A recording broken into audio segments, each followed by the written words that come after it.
What exactly are web novels and where do you go to post them? The internet is a wonderful place to share your work, especially as a writer. If you want your work out there, there's so many nooks and crannies to show your work online. You can post on websites with millions of viewers, or you can post to small personal blogs. And if you have posted stories on the web, you might be familiar with the term web novels, web serials, or web fiction, stories that are primarily published online, sometimes in a serialized format. The characteristics of a web novel are usually as follows. Number one, an amateur author, usually writing their first novel, with sometimes poor quality but not always. Number two, a cliffhanger at the end of each chapter to keep readers coming back for more.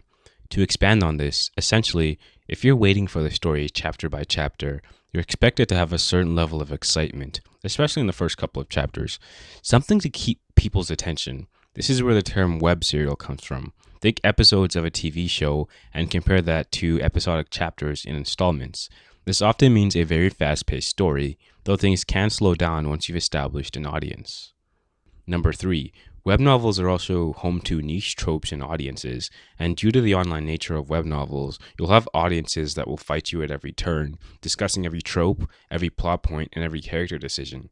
Authors usually take this as a form of very helpful and constructive feedback. In fact, some authors use this to their advantage and use the web novel format as a way to crowdsource editing their first draft of a story. Earlier, I mentioned that web novels are sort of a niche audience. I say sort of because some sites get hundreds of millions of visitors, and that's not really niche. And some people might have heard of web novels in the form of fanfictions posted online on sites like Wattpad, AO3, and fanfiction.net. I know that when I first started reading web novels, I started off with fanfictions, noticed a few tropes I liked, and moved on to original content that had those tropes. Tropes like progression, overpowered characters, a no nonsense main character, no romance, isekai, trauma leading to power up, weak to strong, reincarnation, inheriting memories from another life. Essentially, I liked a somewhat edgy main character that I could have as an escapist fantasy. I was really a different person back then.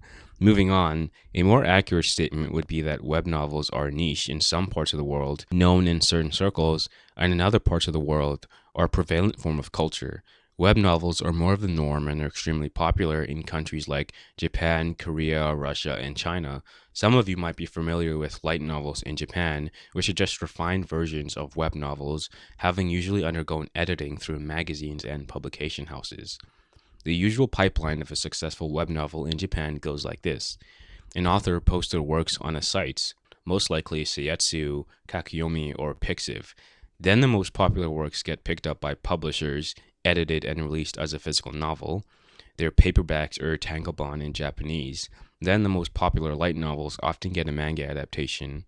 Then the most popular manga get an anime adaptation. The pipeline is smooth and clear, and some of the most popular anime started off as web novels before getting a light novel, then a manga, then an anime, like Re:Zero, Sword Art Online, Overlord. At each stage of the journey, it's just a popularity contest. If they're popular enough, they advance to the next tier. They might even get a mobile game, a live action adaptation, a stage play, and even get translated into other languages. It's the same thing in other East Asian cultures. This is why the market is so big. Publishers will specifically crawl sites for more stories to publish. Studios will buy the rights to popular light novels to adapt them into comics, animation, games, and movies and TV shows. You might have noticed that K-pop has become popular in the English-speaking countries, and so has K-drama, many of which come adapted straight from web novels. This is the same thing in China with the growing popularity of C-drama. I'm not really familiar with them, but I do know there are certain tropes that are popular like isekai, fantasy romance, and something I'm calling Victorian era light, which just means something like falling in love with a duke or king, or becoming a duchess or queen yourself. The ones that involve money and acquiring wealth, time rewind or time travel, historical romance, sports, really anything. They can take on any form, and they're action and romance dramas alike. I asked my sisters about this, and they started talking about a lot of shows they've seen on Netflix, and honestly, I quickly tuned it out. Regardless, across the world, the web novel production pipeline is already established and incredibly successful. Where I live, we have Wattpad. If you're familiar with a movie called The Kissing Booth, it was originally published there. In fact, there's been about a dozen movies made of stories published on Wattpad, and out of the hundreds of millions of stories published on the platform, That's not a particularly good ratio, at least compared to Seietsu, the Japanese site I was talking about earlier. I could spend a couple of days going over every anime and manga adaptation out of that site. In fact, it's to the point of oversaturation in the Japanese market and similar cases for other Asian countries. Just to mention a few, Lord of the Mysteries, one of the most popular web novels in China, is getting an anime adaptation released this summer. And even before its adaptation, it was everywhere. You could see Lord of the Mysteries collaborations in merchandise, books, games, even Lord of the Mysteries themed subways. Rising of the Shield Hero is getting another season, and that was originally a web novel. Overlord, at the time I was reincarnated as a slime. There are lots of examples to choose from. Moving on to more of an English speaking market, if you're familiar with the term web novel, you might be more familiar with ReZero, Worm, Sword Art Online, Mother of Learning, Shadow Slave, Lord of the Mysteries, Revered Insanity. These are all published on various sites and are extremely popular. And if you're more of a Wattpad girly, I have no idea what stories are popular on that site. I'm so sorry. Let's talk about the process over here and how authors monetize their work. After authors are done posting, using all the comments and reviews, authors, let's say, tighten up their work, remove them from the hosting platform sometimes, and publish them as novels on platforms like Amazon Kindle, or pursue even a Kickstarter launch. But this isn't the end goal for every author.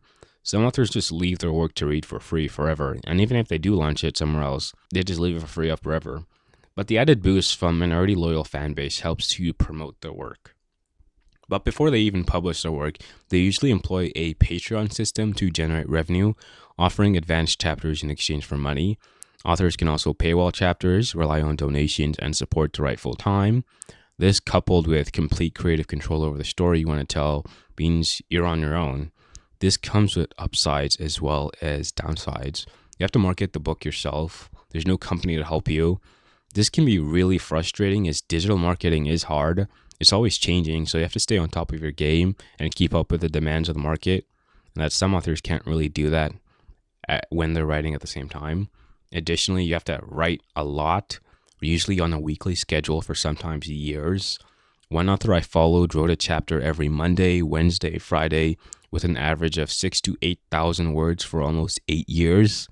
He self-admittedly was extremely burnt out, but his story is kind of the norm. Unless you write a significant amount of chapters beforehand, you're going to want to write for a couple of hours every day just to keep up.